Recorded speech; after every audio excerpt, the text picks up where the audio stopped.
سن 2002 کے اندر اس کا قیام عمل میں آیا ہے۔ چند نوجوان درسہ علوم مدارس کے طلباء تھے جن میں نمایاں طور پر رفیق گرامی حضرت مولانا زید محمد صاحب تھے۔ انہیں کی کوششوں سے چند ساتھیوں کا استاذ گرامی حضرت مولانا ریاض الدین صاحب نعمانی دامت برکاتہم کی دولت کرے پر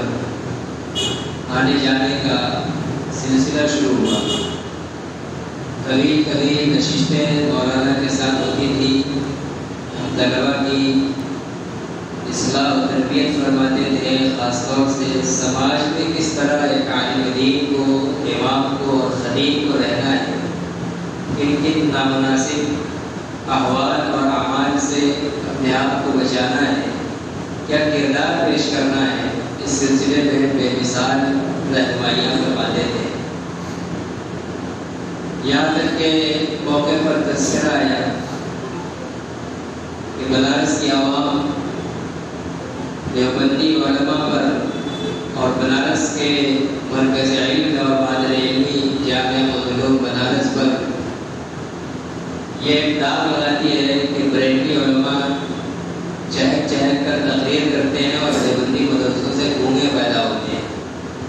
اور وہ وقت تھا کہ 2-4-10 مسجدوں کے علاوہ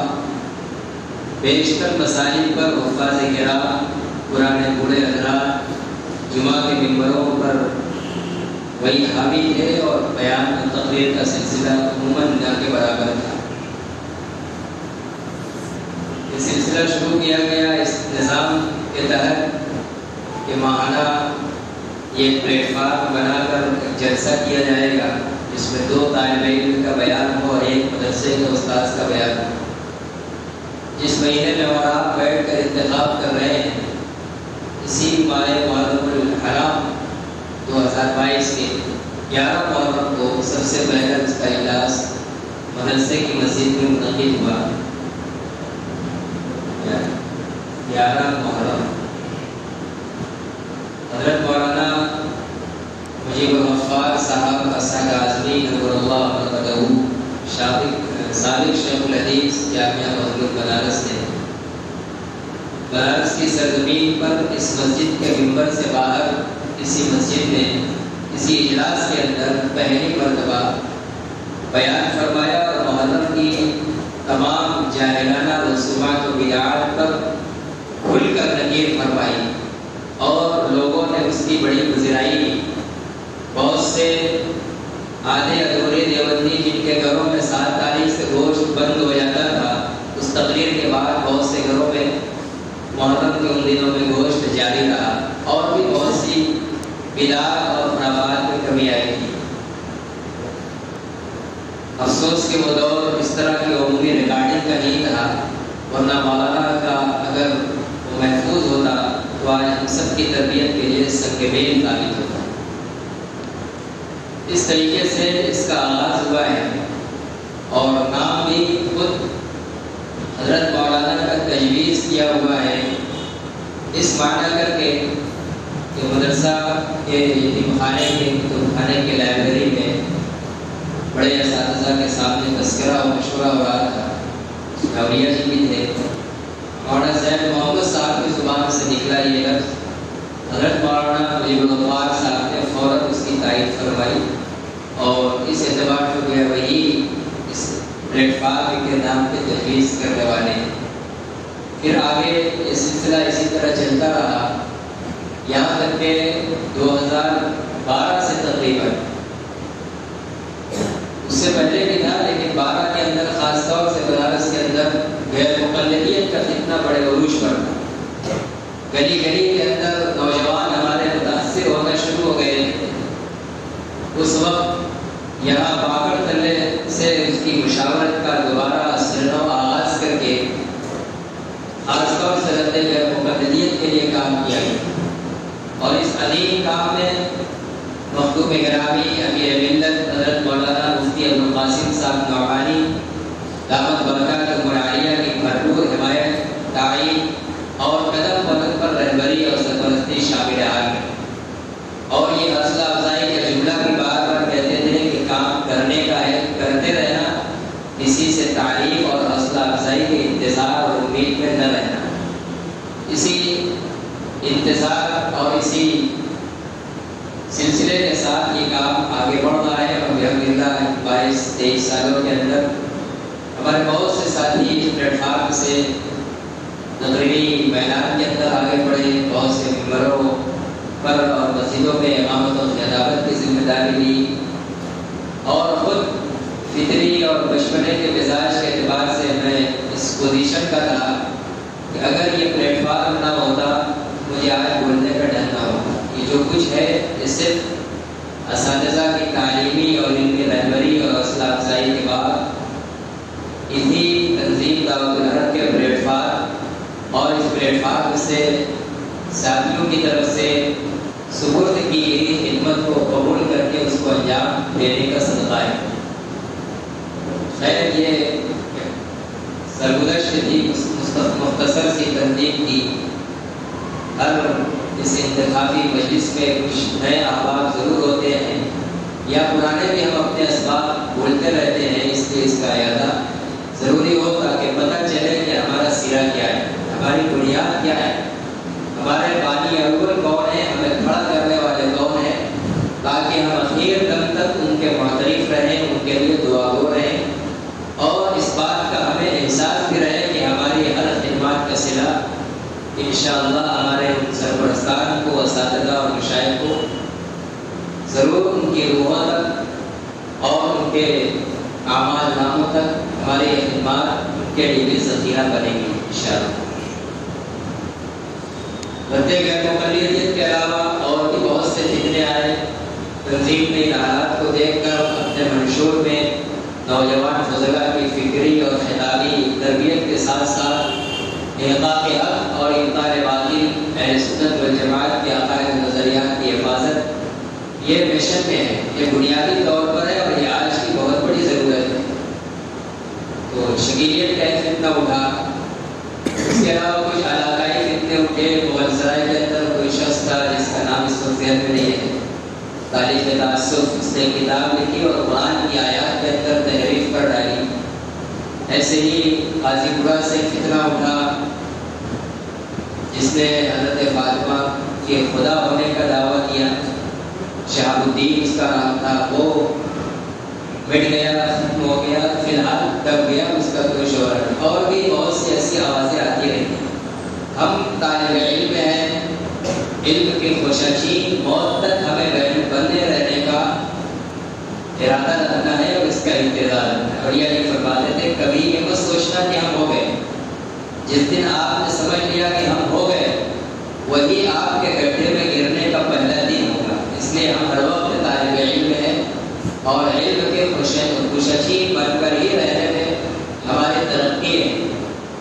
اور جب تک اس سے طالب علمانہ وابستگی نہیں رہے گی ہماری فکر بوجھ جائے گی، لاواری پر کے اندر آ جائے گی۔ آج جو ماحول ہے سڑکوں پر جب نکلیے اتوار کے دن، سوائے افسوس کے کچھ نہیں ہوتا ہے کہ بھاری تعداد اپنے وقت اور مال کی صلاحیت کو گنوا رہی ہے، اور ان میں فضلاء اور علماء کی بھاری تعداد مال اور وقت کی صلاحیت کے ساتھ اپنی علمی صلاحیت کو بھی جو نبوت کی پونجی اور سرمایہ ہے ہم لوگ اس کو ضائع اور برباد کر رہے ہیں۔ ان چھٹی اور خالی اوقات کے اندر ہمارا مشغلہ تو ہونا یہ چاہیے ترجیحی بنیاد پر کہ ہم علم کی تاثیر اور ترقی اور اپنے سماج کے دین و ایمان کی حفاظت کے لیے کچھ گھنٹے اور کچھ منٹ بیٹھ کے مشاورت کریں۔ ہماری اور آپ کی مجلس بھی عوام الناس کی طرح صرف تفریح کی، سیر و سیاحت کی ہوگی تو پھر عوام اور ہمارے میں کوئی فرق باقی نہیں رہے گا۔ ان کی نشستوں سے ہماری نشستیں ممتاز ہوں، ان کی تفریح گاہوں سے ہماری تفریح گاہیں اور ہمارا طریقہ تفریح الگ ہو، اور ہماری چھٹیوں اور فرصت کے لمحات ان کے جس طرح گزرتے ہیں ان سے الگ گزرنے والے ہو، تب یہ ہمارے لیے ضروری ہو۔ یہ ہم تبھی کامیاب ہو پائیں گے۔ آج ہر وقت ضرورت ہے، ہر لمحہ ضرورت ہے دین کے چھوٹے سے چھوٹے اور بڑے سے بڑے عمل کو زندہ کرنے کی، عظیم قوموں کے عقائد کی حفاظت کی۔ خاص طور سے جب محرم کا مہینہ آتا ہے تب سامنے آتا ہے کہ صحابہ کرام رضوان اللہ علیہم اجمعین کی مقدس ذات کے تعلق سے کتنی خرابیاں ہمارے سماج کے اندر نوجوانوں کے اندر موجود ہیں۔ پچھلے جمعہ کے اندر حضرت امیر معاویہ رضی اللہ تعالیٰ عنہ کا ذکر خیر آیا، سیدنا علی رضی اللہ تعالیٰ عنہ کے ساتھ ساتھ ہمارے محلے کے اندر تبصرہ سننے میں آ گیا حضرت معاویہ کے خلاف ورزی۔ جب صحیح بات ڈالی گئی تو سمجھ میں آ گیا کہ جراثیم اور زہر کتنے پنپ اور پل رہے ہیں۔ اس لیے اس وقت تمام اہل سنت والجماعت کے نظریات اور عقائد کی حفاظت کے ساتھ ساتھ سر فہرست صحابہ کی جماعت کا تحفظ ہے۔ صحابہ کی ذات کی حفاظت سے ہی رسول اللہ کی حفاظت ہے، اور پھر اس کے بعد ہی دیگر آپ کے سگنال میں تمام عقائد اور نظریات کی حفاظت ہو سکے گی۔ اس لیے ہم تنظیم کی نئی قیادت سے گزارش کریں گے کہ آئندہ مشوروں میں ہنگامی طور پر ایک تحریک کے طور پر مدح صحابہ کی جگہ جگہ نشستیں منعقد کی جائیں۔ جیسے تجارت کے تعلق سے 10 روزہ مسلسل ہوا 10 مسجد پر، بلکہ 11 مسجد پر ایک دن مقرر ہوا، ایسے ہی 5 دن 10 دن ایک تحریک کی سطح پر، اور ان کو ریکارڈ کر کے اور ہر بیان کرنے والے کے بیان میں سے اہم دل کے چبھنے والے نقطے کی شارٹ کلپ بنا کر اس کو بیان کیا جائے۔ یہ اس وقت کی زمینی اور سوشل میڈیا کی سخت ضرورت ہے، اس پر توجہ کی ضرورت ہے۔ اسی طرح ایک چیز جو ہم کام کرنے والوں کے لیے ضروری ہے، کام کے اندر نزاکتیں ہیں، پریشانیاں ہیں، اس کے کچھ آداب ہیں، ان آداب کا لحاظ، کچھ جذبات ہیں، ان جذبات کا لحاظ، اور پھر اس کام کے تقاضے ہم سے کچھ اپنے بہت سے جوانی کے جذبات، بچپنے کے جذبات، دوستی کی مجلسوں کے جو بہت سے تقاضے اور جذبات ہیں، اس کی قربانی کا مطالبہ کرتے ہیں، اور کام کے اندر پختگی انہیں قربانیوں سے آئے گی۔ اس لیے تنظیم کے اور کام کے تقاضے پر اپنے جذبات کو قربان دینے کا ہمارے اندر حوصلہ ہوگا، تبھی ہم کچھ کر پائیں گے، اور دین کسی نہ کسی درجے میں ہم سے کچھ کہہ نہیں پائے گا، اور مبلغین میں انشاءاللہ شامل ہو پائیں گے۔ تو اپنے جذبات کی، خواہشات کی قربانی، ہمارے شب روز بالکل عوام الناس کی طرح۔ ایسے ہی جب کوئی کام لے کر چلیں گے آپ، تو آپ پر تعین و تشریح کی جائے گی۔ ابھی جس مقدس جماعت کا تذکرہ کیا گیا کہ ان کی ہمیں حفاظت کے لیے کام کرنا ہے، وہ کیا لے کر چلے تھے؟ تعین و تشریح کیوں ہو رہی ہے؟ وہ دین محمد ہی لے کر چل رہے ہیں، اسی کے مبلغین اولین ہیں، اسی لیے ان کے اوپر تعین و تشریح کی جا رہی ہے تاکہ دین کا نظام کمزور کر دیا جائے۔ ایسے ہی ہر زمانے میں جو بھی دین محمدی کا عالم لے کر کھڑا ہوگا، اس کے ٹانگ کھینچنے کی کوشش کی جائے گی تاکہ دین کا نظام کمزور ہی رہے، مضبوط نہ ہو سکے، اور ہر دین کے لیے کام کرنے والا جس پر تعین و تشریح ہو، بعد کی نسلیں اس کے دفاع اور تحفظ کے لیے کھڑے ہوگی۔ اپنی دفاع کا زندگی میں ارادہ اور امید چھوڑ دیں۔ صحابہ کی زندگی میں صحابہ کا دفاع نہیں ہوا، آج ہم دفاع کر رہے ہیں اور قیامت تک کرتے رہیں گے۔ اگر ہم بھی مخلص لوگوں کی طرح صحیح نہج پر کام کریں گے تو انشاءاللہ قیامت کی آخری صبح تک بعد میں آنے والے بھی ہمارا دفاع کرتے رہیں گے، ہمارا ذکر خیر کرتے رہیں گے۔ رکاوٹیں، مشکلات، تعین و تشریح نظر انداز کیا جائے، درگزر کیا جائے، جیسے قرآن میں آپ صلی اللہ علیہ وسلم کو جگہ جگہ ہوتے ہیں، فَاسْفَعْنُوا، ان سے درگزر کیجیے، اپنا کام کرتے رہیے۔ اس پر ہمیں توجہ دینا ہے۔ راستے میں کنکر ڈالے جائیں گے، کانٹے بچھائے جائیں گے، میدان کو اور گھیرے کو تنگ کرنے کی کوشش کی جائے گی نظر انداز، اور اپنے ہر مخالف کے لیے خصوصی دعاؤں کا اہتمام کرنا ہے۔ اور اسی سلسلے کے اندر ہمارے لیے ایک چیز ضروری ہے، آج کے علماء اور فضلاء کے لیے خاص طور سے ادب اختلاف۔ علماء اور فضلاء میں باہم اختلاف ہو سکتا ہے، وہ اختلاف ذاتی نہ ہو، خاندانی نہ ہو، علم اور تحقیق اور نظریے کا اختلاف ہو سکتا ہے، لیکن اس میں آداب اختلاف کو ہمیں بس پشت نہیں ڈالنا ہے۔ کسی سے کسی رائے اور مسئلے کو لے کر اختلاف ہو تو وہیں تک کوئی اختلاف، اس کی ذاتیات اور اس کی ماضی کا کوئی خراب ریکارڈ ہو تو اس کو اچھالا جائے، اس کی کوئی کمیاں دبی ہوئی ہو تو اس کو آشکارا کیا جائے۔ یہ آداب اختلاف کے خلاف ہے، یہ مخالفت ہے، یہ آپسی رنجش ہے، کینہ پروری ہے، یہ اختلاف نہیں ہے۔ اس لیے اس ادب کو سیکھنے کے لیے جو بہت ضروری ہے، حضرت شیخ الحدیث مولانا محمد زکریا کاملوی نور اللہ مرکزوں کی کتاب راہ اعتدال، جو ان کے زمانے میں شیخ الاسلام حضرت مولانا حسین احمد مدنی اور حکیم الامت حضرت تھانوی نور اللہ عنہ، ان دونوں بزرگوں کے درمیان جو سیاسی اختلاف تھے ملک کے منظرناموں کو لے کر، اور دونوں طرف کے ماننے والے جو ایک دوسرے پر کیچڑ اچھالنے لگے تھے، جو اختلاف کی حدود پامال ہو رہی تھی، آپ اس موقع پر امت کی رہبری کے لیے وہ بے مثال کتاب لکھی ہے۔ ہر زمانے کے سنجیدہ دین کا کام کرنے والوں کے لیے، تحریکات سے جڑے ہوئے لوگوں کے لیے، خاص طور سے ہمارے اور آپ کے لیے اس کا مطالعہ نہایت ضروری ہے۔ پتہ چلے گا کہ ہمارے یہ بزرگ آپس میں شدید سیاسی اختلاف کے باوجود بھی باہم ایک دوسرے سے کتنا چاہتے تھے، کتنا ایک دوسرے کے اوپر فدا تھے، وہ ان کے ایک مسئلے کا اختلاف ان کی زندگی کی محبت کو ختم نہیں کر پائے۔ صحابہ کے اوپر چلے سیدنا علی اور سیدنا معاویہ رضی اللہ تعالیٰ عنہ کا اختلاف، سیدنا علی اور عائشہ کا اختلاف، ان کی باہمی محبت کو ختم نہیں کر پایا۔ وہ اختلاف اپنی جگہ جس مسئلے تک تھا وہیں تک محدود رہا، باقی تمام مسائل کے اندر ایک دوسرے کا احترام، ایک دوسرے کی عظمت اور برتری کا احترام دونوں فریق کے قابل ہیں۔ رومی بادشاہ نے جب اس اختلاف کا فائدہ اٹھانا چاہا اور معاویہ کو خط لکھا تھا اور یہ سوچا تھا کہ اس اختلاف کے موقع سے ہم ان کے ساتھ لے کر علی کے خلاف بغاوت کرا کے حملہ کر دیں۔ سیدنا حضرت امیر معاویہ رضی اللہ تعالیٰ ایسا نہیں کیا، اور آپ جو ہمارا مزاج ہے فوراً دشمن کا دشمن ہمارا قریب ہو جاتا ہے، یہاں اس کو لے کر ہم جو ہو سکتا ہے اس کو نقصان پہنچائیں۔ لیکن حضرت معاویہ کا اختلاف تھا، مخالفت نہیں تھی، ذاتی رنجش نہیں تھی، کہا کہ رومی کتے تو ہمیں اور علی کو بانٹنا چاہتا ہے، ہم کو دو سمجھتا ہے۔ اگر تم نے ہمارے آپسی اختلاف کا فائدہ اٹھا کر علی کے خلاف حملہ آور ہونے کی کوشش کی تو علی کے جھنڈے کے تلے میں ایک سپاہی بن کر حاضر ہوں گا، اور علی کے لشکر میں جو سب سے پہلے نکل کر تیرا مقابلہ کرے گا وہ معاویہ ہوگا۔ یہ صحابہ کی فدائیت تھی، یہی نرالی شان ہمارے علماء دیوبند کے اندر رہی ہے اور آج بھی رہی۔ دارالعلوم دیوبند کا اختلاف، جمعیت علماء کا اختلاف ایک خاص پلیٹ فارم کو لے کر کے اتنا شدید رہا ہے، لیکن دوسرے ان شدت اختلاف کے زمانے میں بھی باہم دونوں طرف کے بزرگ اس طرح شیع و شکر، ہنسی اور مزاح کی مجلسوں میں شرکت، ایک دوسرے کے خوشی اور غمی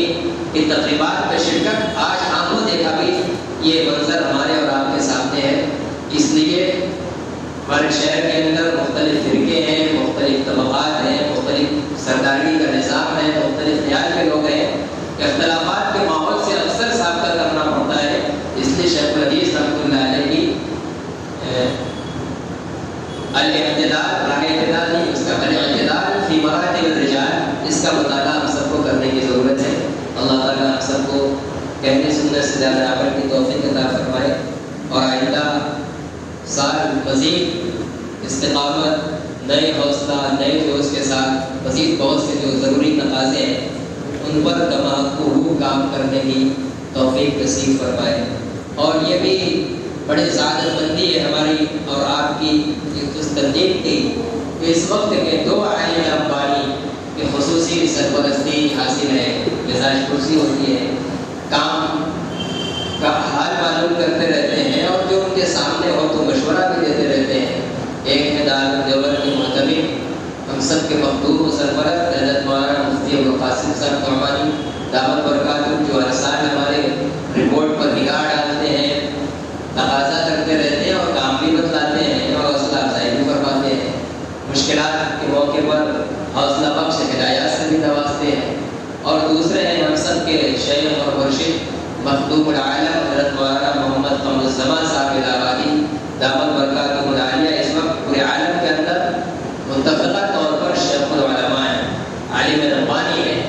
الحمدللہ شکیل بھائی کے توسط سے بار بار یاد دہانی، توجہ دہانی اور دعاؤں کا سلسلہ جاری رہتا ہے، خیر احوال معلوم کرتے رہتے ہیں،